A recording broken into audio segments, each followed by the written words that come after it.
마태복음, 마가복음 다음에 누가복음인데요. 7장 11절로 17절의 말씀입니다.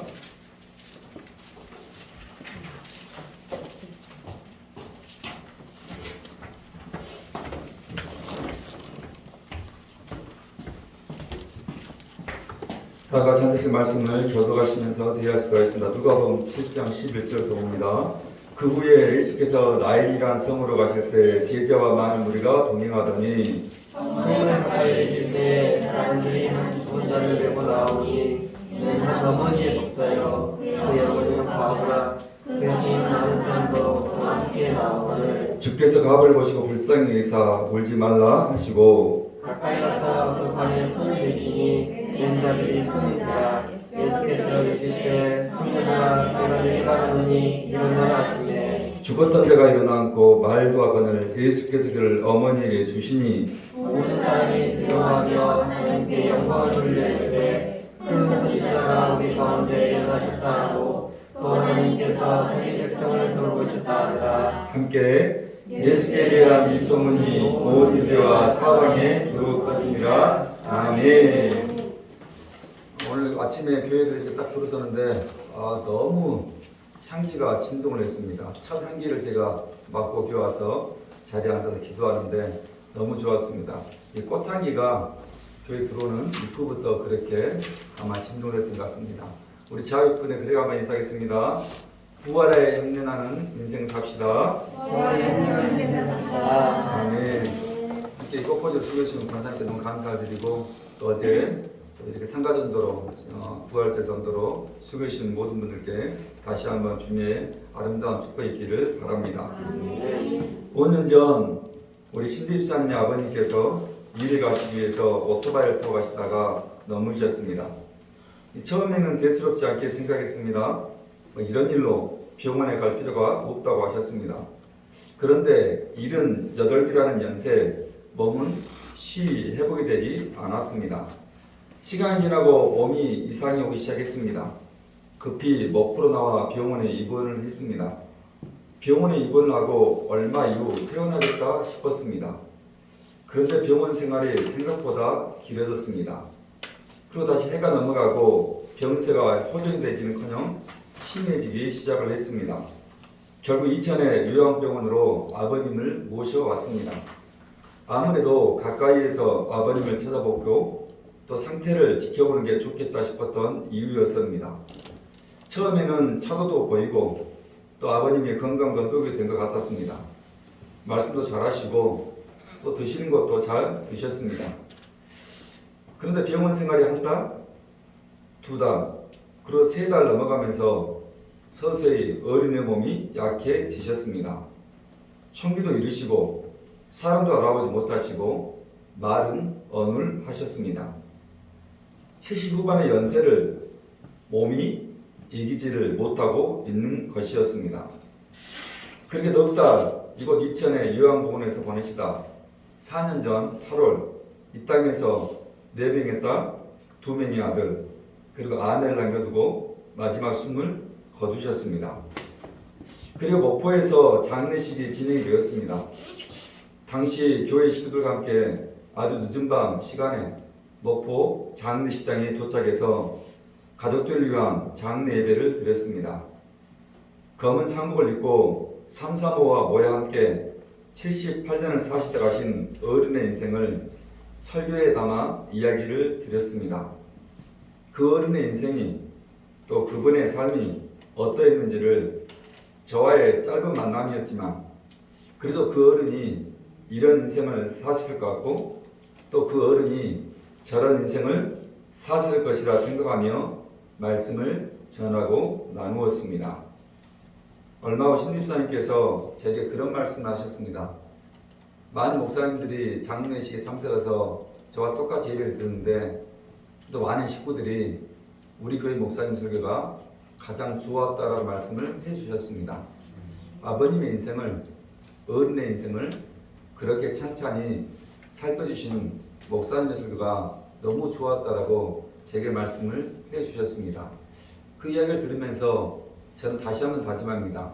함께 신앙생활을 걷고 있는 여러분 인생 한 사람 한 사람의 그 한 페이지의 페이지를 제가 변함없이 기억하고 여러분과 함께 이 아름다운 신앙의 길, 믿음의 길을 변함없이 걷기를 축복하는 것입니다. 그렇게 설교가 끝나고 이제 이천으로 돌아가는데 우리 신집사님께서 저를 잠시 붙잡고 그러는 것입니다. 목사님, 아버님 묘비에 새길 묘비명을 어떤 걸 하면 좋겠냐는 것입니다. 이제 3일의 장이 끝나면 아버님을 고향 선산에 모셔야 하는데 아버님을 기억할 수 있는 묘비명 하나 새겨야 하는데 쉬 생각이 나지 않는다는 것입니다. 갑자기 물어보는 질문에 저도 잠시 생각을 해야 했습니다. 78년의 인생을 살아오신 분을 한마디로 표현할 수 있는 묘비에 새길 그 말이 어찌 쉽게 생각이 날 수 있겠습니까? 그래서 이천에 올라가서 생각을 해서 연락을 주기로 했습니다. 그렇게 이천에 올라온 다음날 우리 신대집사님께서 제게 다시 전화를 하셨습니다. 목사님, 가족들과 이야기 보았는데 아버님 묘비에 들여갈 묘비명을 정했다는 것입니다. 우리 교회에서 보낸 꽃바구니에 조화의 글귀를 새기기로 했다는 것입니다. 우리가 화환이나 조화를 보낼 때 리본으로 묶어서 보낸 사람이나 기간을 한쪽에 써 내려가고 또 한쪽에는 그에 맞는 축하 글귀나 애도의 글귀를 남기지 않습니까? 제가 그 장례식에 꽃바구니 조화를 내려보내기 전에 어떤 글귀를 쓸까 고민하다가 리본에 새길글을 적어 보내었습니다. 그 글귀가 78년 아버님의 또 교회 장로님의 인생에 가장 어울리는 묘비명에 쓸 글귀라고 생각했기 때문에 그렇습니다. 그래서 모든 가족들이 그 글귀로 아버님의 묘비명을 하자는 것이었습니다. 그렇게 아버님의 일생을 78년의 삶을 그 한자에 기억해 보기로 한 것입니다. 그 글귀는 구약 성경입니다. 다 같이 시편을 보겠습니다. 우리 구약 성경 보시면 가장 가운데 부분에 시편이 등장하죠. 그리고 유명한 시편 23편 다윗의 노래입니다. 23편 6절 마지막 말씀을 제가 그 조화에서 보내었습니다.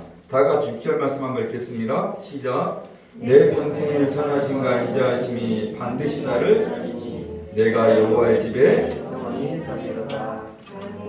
제가 꽃바구니 조화를 내려보면서 6절의 마지막 말씀 내가 여호와의 집에 영원히 살리로다 라는 말씀을 적어서 내려 보내었습니다. 그리고 가족들 모두 78년 이 땅에 사셨던 어른 아버님의 인생은 이제 하나님의 집에 영원히 살고 있다라는 소망을 담아 묘비명에 새긴 것입니다. 오늘은 부활주일입니다. 다시 살아남을 기념하는 날입니다. 여러분 죽었는데 죽음에서 다시 일어나는 날을 기념하는 날입니다. 그리고 하나님의 집에 영원히 살리라는 소망이 담겨있는 날이 부활의 날입니다. 자, 오늘 성경 말씀 보면 저와 여러분 나아가 이 땅의 모든 인간들이 반드시 참여할 수밖에 없는 행렬 하나를 보여주고 있습니다. 78년 인생을 살다간 우리 신대집사님의 아버님의 인생도 피할 수가 없었던 행렬이었습니다. 다시 누가복음 7장 11절과 12절이 바로 그 행렬입니다. 다 같이 읽겠습니다. 시작. 그분의 예수께서 하나님께서 가실때 제가 많은 무리가 담대하니 성문에 가까이 계실 때에 사람들이 한 줄을 대고 이는 한 어머니의 그의 어머니는 그 성에 많은 사람도 여러분 한 무리의 장례행렬에 지금 나인이라는 성 안에서 성 밖으로 향하는 것입니다. 그러니까 그동안 주건이가 살았던 나인이라는 삶의 자리에서 나인 성 밖의 죽음의 공동묘지를 향하고 있다는 것입니다. 그런데 우리를 더 슬프게 하는 것은 이 죽은 자가 청년입니다. 더 슬픈 것은 이 죽은 자의 어머니는 과부입니다. 더 슬픈 것은 이 청년은 독자입니다. 여러분 과부였던 어머니에게 하나밖에 없는 아들이었다는 것입니다. 여러분 그러기에 이 청년의 죽음은 과부였던 어머니에게 어떤 의미였겠습니까? 남편 없이 홀로 키워냈던 아들 아닙니까? 그럼 다행히 아들이 잘 자랐습니다. 무탈하게 잘 살아왔습니다. 그래서 홀로 과부인 삶을 살아갔지만 내 든든한 아들이 옆에 있다는 것만으로 힘이 되고 위로가 되었습니다. 그럼 더군다나 12절에 마지막 절 이 청년의 죽음에 많은 사람이 함께 동참하는 것을 보면 이 청년의 삶이 어떤 삶이었는지 우리가 충분히 설명하고 주고 있지 않습니까? 여러분 이 청년이 남다른 삶을 살았을 것 같습니다. 홀려던 어머니를 위해서, 과부된 어머니를 위해서 이 청년은 밤낮 없이 살아가는 가정을 일구고 홀려던 어머니를 건사했을 것 같습니다. 그러기에 나인성의 사람은 알았습니다. 이 청년이 지난 시간 어떻게 살아왔는지를 너무나 잘 봐온 것입니다. 여러분 그래서 청년의 죽음에 성경 말하는 거 아닙니까? 많은 사람도 그와 함께 나왔다는 얘기를 해주는 것입니다. 우리의 인생이 많은 사람들의 기억되는 인생 되는 것을 축복합니다. 이왕 살아온 인생 아닙니까? 그렇다면 지어진 인생이 아니라 그 많은 사람의 기억 속에 여러분의 인생 한 토막들이 살아나기를 축원하는 것입니다. 연신 박수홍의 이야기가 인터넷에 방송에서 들려왔습니다. 그래서 무슨 이야기인가 찾아보았습니다. 속이 상하고 화가 났습니다. 왜요? 형은 그러면 안 되는 것입니다. 어떻게 친형이 그럴 수 있습니까? 가족이 그러면 안 되는 것 아닙니까? 어떻게 가족이라는 이름을 가지고 그럴 수 있습니까? 작년 코로나로 인해서 상가 임차인들이 어려움을 겪었습니다. 다들 한 달 한 달 가게 꾸려가기가 벅찬 것 아닙니까? 당연히 임대료 내는 것이 쉽지 않았습니다. 박수홍 씨는 자신의 건물에 새 들어 사는 임차인들을 위해 착한 임대인 운동에 동참하기로 했습니다. 그래서 임대료를 깎아주려고 했습니다. 자신의 건물인 줄 알고 일을 진행하려는데 그 건물이 자신의 건물이 아니었습니다. 타인의 이름으로 그 건물이 있었다는 것입니다. 너무나 큰 충격을 받았습니다. 단 한 번도 생각해 본 적이 없는 일이 일어났습니다. 그게 1년 전의 일입니다. 어릴 때 아버지가 사업을 했습니다. 여기저기 친척들 지인들의 돈을 끌어모아 사업을 했습니다. 그러다 덜컥 부도가 나고 가정이 풍비박산이 났습니다. 아버지는 충격에 4년 동안 집 밖을 나간 적이 없다고 합니다. 그런 집안을 어떻게든 다시 일으켜보겠다고 어머니가 애를 썼다고 합니다. 그런 너무 엄청난 빚은 어머니 혼자 감당할 수 없었습니다. 시간이 지나 다행히 박수홍 씨가 개그맨이 되고 서서히 벌이가 들어오기 시작을 했습니다. 그리고 그 벌이는 아버지의 빚을 갚는데 꼬박 사용을 했습니다. 그리고 그 빚을 다 탕감을 했습니다. 빚을 탕감하자 아버지가 관리하던 박수홍 씨의 재산을 그의 친형이 관리하게 되었습니다. 박수홍 씨는 형은 재테크의 귀재라고 방송에서 자랑스럽게 이야기를 했었습니다. 그래서 박수홍 씨가 벌어들인 돈으로 형은 대출을 끼고 건물을 삽니다. 당연히 대출을 갚기 위해 박수홍 씨는 여러 방송계의 프로그램을 띄어야 했습니다. 그럼 그렇게 3년 대출을 갚고 건물을 사면 형은 재테크란 이름으로 또 다른 건물을 삽니다. 다시 박수홍 씨는 은행의 대출을 갚기 위해 하루도 쉬지 않고 방송국의 여러 프로그램을 띄어야 했습니다. 역시 3, 4년 대출을 갚으면 형은 다시 재테크란 이름으로 또 다른 건물을 샀습니다. 그게 30년의 시간입니다. 당연히 형이 재테크를 해준다고 철석까지 믿었습니다. 한 번도 의심하지 않았습니다. 그 어려운 시절 가족들이 힘들게 살았던 것을 동생은 알기에 한치의 의혹도 없이 형이 자신의 재산을 다 관리한 줄 알았습니다. 7년 전 방송에서 박수홍 씨는 그런 말을 했습니다. 형이 모았다는 재산, 그 재산 한 번도 번 적이 없다라고 말했습니다. 당연히 형이 잘 재테크하고 있을 것이라고 철석같이 믿었다는 것입니다. 여러분 당시에는 웃으면서 했던 이야기입니다. 자신의 매니저로 다니면서 늘 경찰하고 또 걸어다니는 형을 존경한다는 이야기까지 그 방송에서 했습니다. 그게 거짓입니다. 7년 방송에서 늘 가족들을 지켜야 한다는 부담감이 있다는 것입니다. 그래서 그날 방송에서 자신도 모르게 눈물을 펑펑 흘렸습니다. 본의 아니게 가장 아닌 가정이 되면서 갖게 됐던 부담감이 50이 넘은 나이에 여자도 마음대로 만날 수 없다는 것 아닙니까? 그 여자로 지금 잘 지내고 있는 가족들 사이에 해가 될까 싶었다는 것입니다. 그래서 1년 전에 밝혀졌던 형의 횡령 사실조차도 아무에게도 말하지 않고 묵묵히 자신의 일인 양 감당했던 50에 결혼하지 않는 청년이었습니다. 여러분 30년의 시간 오롯이 가족의 안위만을 위해서 살았던, 그래서 결혼도 포기하고 가정을 이루는 것도 포기했던 박수홍 씨입니다. 가족의 수많은 빛을 오롯이 자신의 다 떠안고 살아가 했던 박수홍 씨입니다. 그래서 지난 30년 마음 편하게 쉬는 날이 없었다고 고백했던 박수홍 씨입니다. 여러분 박수홍 씨 이야기는 화가 나고 우리를 분노하게 하고 우리의 마음을 아프게 하는 이야기 아닙니까? 가족이 그러면 안 되는 것이고 형이 그러면 더더욱 안 되는 것 아닙니까? 여러분 지금 나 인생의 죽음을 맞이한 청년이 어떻습니까?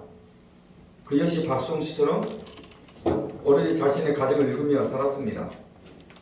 아버지 없이 그런다는 소리 듣지 않기 위해 홀로 드신 가분 어머니를 위해 이 청년은 아주 열심히 살았던 것 같습니다. 그 청년의 삶을 나 인생의 사람들이 알고 있었기에, 그 청년의 삶을 나 인생의 사람들이 봐왔었기에, 그 청년의 안타까운 죽음 앞에 그 많은 사람들이 나와왔던 것이고, 오늘 박수홍 씨의 그 이야기를 듣고 많은 네티즌들이 응원과 격려를 보내고 있는 것입니다. 자, 그런데 이 죽음의 행렬의 정반대쪽에 다가온 또 다른 행렬이 하나 있습니다. 11절 말씀을 다시 한번 보겠습니다. 11절 시작. 그 후에 예수께서 나인이라는 성으로 가실새 제자와 자, 그 행렬은 나인이라는 성으로 들어가는 예수님의 행렬이었습니다. 자, 예수님과 그의 제자들 그리고 청년의 죽음에 많은 사람들이 참여하고 있는 것처럼 오늘 예수님의 주위에도 허다한 무리가 이 행렬에 참여하고 있다는 것입니다. 자, 더군다나 이 예수님의 행렬은 생명의 찬양이 있고 기쁨이 가득한 행렬입니다. 왜냐하면 자, 2절과 3절 말씀이 그 이야기인데요. 구위에 있습니다. 2절과 3절 읽겠습니다. 시작. 어떤 백부장의 사랑하는 종이 그가 죽게 되었더니 예수의 소문을 듣고 유대인의 장로의 사람을 예수께 불러오셔서 그 종을 부르시기를 제하니라. 자, 바로 앞에서 지금 예수님 백부장의 종, 이미 병이 들어 죽게 되었던 백부장의 종을 우리 예수님께서 고치시고 오는 길이었다는 것입니다. 자, 그러기에 지금 제자들과 허다한 무리는 기쁨과 희열과 감격과 찬양이 충만한 상태였다는 것 아닙니까? 종이 병들어 죽게 되었는데 그 죽게 되던 병들을 예수님이 살리시고 고치셨다는 것입니다. 오늘 나인이라는 이름의 뜻은 즐거움이라는 뜻입니다. 여러분들 그 즐거움의 동네 나인에 지금 슬픔의 장례식이 열리고 있다는 것입니다. 여러분 그 즐거움의 나인에서 애통의 장례식이 열리고 있다는 것입니다. 여러분 바로 그러한 때 예수님께서 그 나인이라는 동네에 들어오십니다. 바로 장례 행렬이 지나고 있는 그때에 예수님께서 그의 제자들과 허다한 무리들과 함께 들어오고 있다는 것입니다. 여러분 무슨 말이죠? 내가 다시 나인이라는 즐거움을 회복하게 된 거 아닙니까? 슬픔의 장례식이 아니라 다시 그 즐거움을 회복하고자 나인이라는 곳으로 오시겠다는 것입니다. 여러분 지난주에 슬프고 아파하고 상처투성이었던 여자, 그래서 눈물로 살아야 했던 사마리아 여인을 만나기 위해서 우리 예수님께서 굳이 사마리아를 통과했던 것처럼 지금 예수님께서 굳이 나인이라는 성 안으로 들어왔다는 것입니다. 한쪽에서는 죽음의 장송기가 불려지고 또 다른 쪽에서는 생명의 찬송가 불려지고 있습니다. 여러분, 한쪽에서는 헤아릴 수 없는 눈물이 흘러내리고 있었고 또 다른 쪽에서는 기쁨이 넘치고 있었습니다. 한쪽에서는 죽음이 나오고 있었고 또 다른 쪽에서는 생명 하나가 들어오고 있었습니다. 13절 말씀입니다. 13절 시작. 주께서 가부를 보시고 불쌍히 여기사 울지 말라 하시고 아멘. 그리고 사명의 행렬 주님께서 손을 얹고 멈추게 하십니다. 여러분, 우리 예수님 그 가부를 불쌍히 여겼다는 것입니다. 긍휼히 여겼다는 것입니다. 여러분, 그 가부에게는 오늘 성경에서는 하나뿐인 독자 아들이었다고 얘기를 하고 있습니다. 어느 무엇으로 바꿀 수 없던 아들이었다는 것입니다. 하나밖에 없는 독자의 죽음 앞에 어미가 할 수 있는 게 무엇입니까? 이 아들 하나만 바라보고 살았던 엄마입니다. 이 아들만 믿고 살았을 어미였다는 것입니다. 오늘 예수님 어떤 분이라고요? 우리의 사정의 형편과 처지를 가장 잘 아는 분이 예수님이십니다. 여러분, 그 예수님께서 오늘 그 가부의 사정과 형편을 누구보다 잘 아실 것입니다. 이 여인에게 하나뿐인 독자, 그 아들이 차지하는 비중이 어떤지를 명확하게 잘 알고 계셨을 것입니다. 바로 그 가부를 바라보시면서 예수님의 첫 마디가 이 말씀이었습니다. 13절 예수님의 첫 마디입니다. 시작. 주께서 가부를 보시고 불쌍히 여기사 아멘. 울지 말라는 것입니다. 눈물 흘리지 말고 애통해하지 말라는 것입니다. 더 이상 슬픔의 장송곡 부르지 말라는 것입니다. 오늘 내가 그 눈물 닦아주겠다는 것입니다. 오늘 내가 내 형편과 처지를 잘 알고 있다는 것입니다. 그러면서 아주 뜻밖의 말씀을 14절에서 이렇게 예수님께서 말씀하십니다. 14절 시작. 가까이 오사 그 관에 손을 대시니 맨 자들이 서는지라. 예수께서 가라사대 청년아 내가 내게 말하노니 일어나라 하시네. 아멘. 우리 주님께서 관에 손을 대시고 청년아라고 불렀습니다. 청년은 헬라어로 네아니스코스라는 단어입니다. 지금 예수님께서 죽은 자를 향해 죽었던 시체에게 뭐라고요? 청년아 네아니스코스 라고 외치는 것입니다. 여러분, 무슨 말입니까? 여러분, 그 죽어있던 사람, 숨을 쉴 수 없고 관에 들어갔던 그 죽은 자를 향해서 청년아 라고 불렀다는 것은 이 청년이 죽은 자가 아니라고 말하는 것입니다. 이런 말 아닙니까? 김춘수 시인의 꽃이라는 시를 여러분 한 번 정도 들어보았을 것입니다. 내가 그의 이름을 불러주기 전에는 그는 다만 하나의 몸짓에 지나지 않았다. 내가 그의 이름을 불러주었을 때 그는 나에게로 와서 꽃이 되었다. 청년아라고 부르기 전까지 다만 하나의 몸짓이었습니다. 다만 죽음이었다는 것입니다. 그러나 우리 예수님께서 청년아 네아니스코스라고 불러주었을 때 드디어 그 청년이 꽃이 되었듯이 예수님께서 그를 부르시는 순간에 벚꽃처럼 개나리와 산수유처럼 활짝 만개한 꽃이 되었다는 것입니다. 14절 말씀을 다시 읽겠습니다. 시작. 가까이 오사 그 관에 손을 대시니 맨 자들이 서는지라. 예수께서 가라사대 청년아 내가 되게 말하니 일어나라. 그리고 청년이 아마 일어나라고 선포하십니다. 일어나라고 외치는 것입니다. 여기 일어나는 말은 우리가 익숙하게 여는 달리다움이라는 단어가 아니라 에게이로라는 단어입니다. 이런 뜻입니다. 깨우다, 자극하다, 세우다라는 뜻을 갖는 단어가 에게이로라는 단어입니다.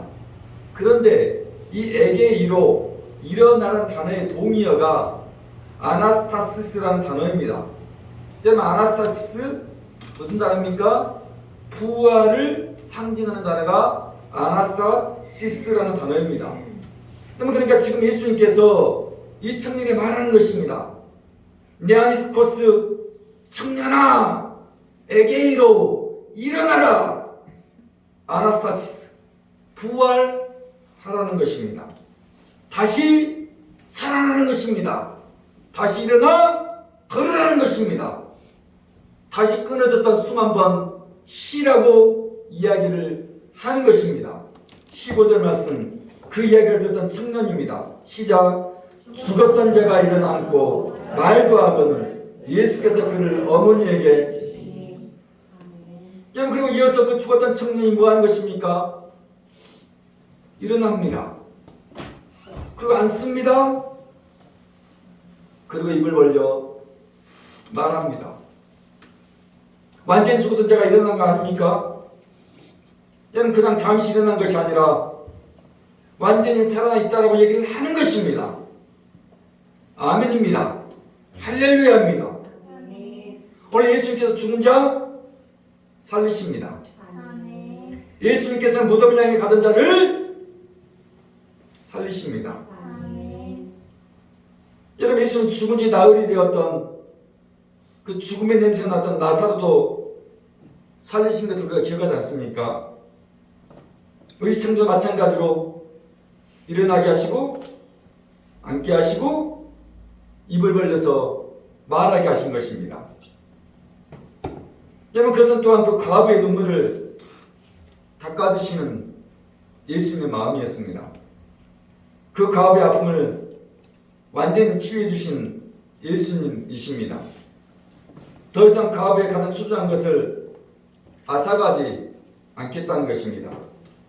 오늘 예수님께서는 그 과부에게 가장 소중한 그의 독자 아들을 다시 살려주신 것입니다.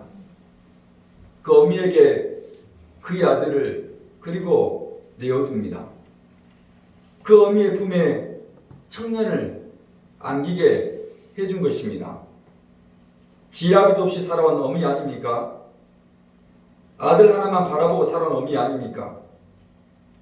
그런 어미가 홀로 이 땅 살아가지 않도록 오늘 내가 믿고 여러분 믿는 그 주님께서 그 아들, 독자, 청년을 살리시고 일어서게 하시고 앉게 하시고 말을 하게 해 주신 것입니다. 그러게 여기에 우리의 희망이 있는 것 아닙니까? 바로 여기에 우리는 부활의 소망이 있는 것입니다. 어떻게 주님은 죽은 자를 향하여 네아니스코스, 청년아라고 부르고 있는 것입니까? 꽃이라고 부르는 것입니까? 그 죽은 자 청년을 더 이상 우리 주님은 죽은 자로 보지 않은 것입니다. 죽은 자가 아니라 살아있는 자, 부활하는 자로 그 청년을 우리 주님께서 보신 것입니다. 마찬가지로 오늘 주께서 여러분과 저를 보실 때 죽은 자로 보지 않으십니다. 변함없이 살아있는 자로 보십니다. 여기 우리 인생의 반전이 있는 것이고 여기에 우리 신앙의 믿음에 반전이 있는 것입니다. 우리의 인생이 힘들고 고달프고 원망과 불평 그리고 눈물과 한숨일지라도 혹 죽음이 우리 코앞에 다가왔을 때에도 그래 낭망하지 마십시다. 실망하지는 마십시다. 왜 그렇습니까? 만약 내 인생이 힘들다고 내 인생이 고달프다고 원망하고 불평하고 눈물 짓고 한숨만 지고 있다면 내 사주팔자가 왜 이러냐고 그렇게 내 인생을 보고 있다면 어쩌면 우리의 삶은 죽음의 행렬에 속한 자들지 모릅니다. 그런데 내 인생이 비록 고달프고 힘들어도 우리의 인생을 역전시키실 그 하나님 믿고 그 하나님께서 여전히 나를 사랑하고 있다는 사실을 알고 있다면 우리가 지난주에 이야기했던 사마리아 여인의 노래를 부를 수 있는 것이고 그 사마리아 여인의 치유를 경험하게 된 것 아닙니까? 그래서 다시 그 나인의 즐거움을 회복하실 것을 우리가 알고 있다면 저는 우리는 더 이상 죽음의 행렬이 아니라 생명의 행렬에 동참하는 사람들이 되어가는 것 아닙니까? 저는 그 마지막 이야기가 여러분 베드로전서 1장 3절에 이렇게 근사하게 우리에게 설명을 해주고 있습니다. 베드로전서는 성경 제일 뒤에서 찾는 게 빠르십니다. 요한계시록 앞에 보시면 베드로전서가 등장합니다. 1장 3절 1절입니다.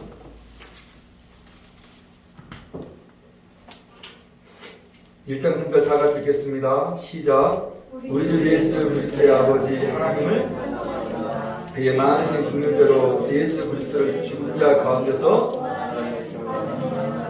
우리를 거듭나게 하사 산 소망이 아멘. 오늘 죽은 자 가운데서 부활해서 예수님 말미암아 우리 역시 산 소망, 영어로 리빙 호프 얻었다고 얘기하는 것입니다. 나의 생에 그 청년이 그러기에 더 이상 죽음이 아닌 산 소망이 되었던 것이고, 즐거움이 나 인생의 그 하루가 다시 눈물과 슬픔이 아닌 즐거움의 나인의 산 소망이 되었다고 얘기를 하는 것이고, 4년 전 78년 인생을 사시다 가신 아버님 묘비명에 내가 여호와의 집에 영원히 살리로다 라고 새겼던 우리 신대 집사님과 그의 가족의 마음이 그 마음인 것입니다. 내 아버지의 이 땅에서의 마지막 장례 행렬이었지만 그 죽음이 죽음으로 끝나지 않고 여호와 우리 하나님의 집에 영원히 거하고 계실 다시 살아남을 그 부활을 묘비명에 이 땅에 살아가야 할 자녀들이 고백으로 새겨 놓았던 것입니다. 여러분, 그러기에 우리는 이 부활절에 주시는 한마디가 무엇입니까? 부활과 생명의 주를 통해서 더 이상 죽음의 행렬이 아니라 생명의 행렬에 여러분 참여하라는 것입니다. 슬픔과 애국의 장례의 행렬이 아니라 감격과 축하와 감사와 그 부활 행렬에 참여하라는 것입니다. 그게 우리의 리빙 오프 산 소망이라고 베드로가 이야기를 해주고 있는 것입니다. 그래 여러분, 죽습니다. 그러나 죽지 않습니다. 이게 부활의 영광입니다. 이 부활로 여러분의 삶들을 살아내시는 한 주가 되시기를 주의로 부탁을 드리겠습니다. 이 시간 우리 찬양단이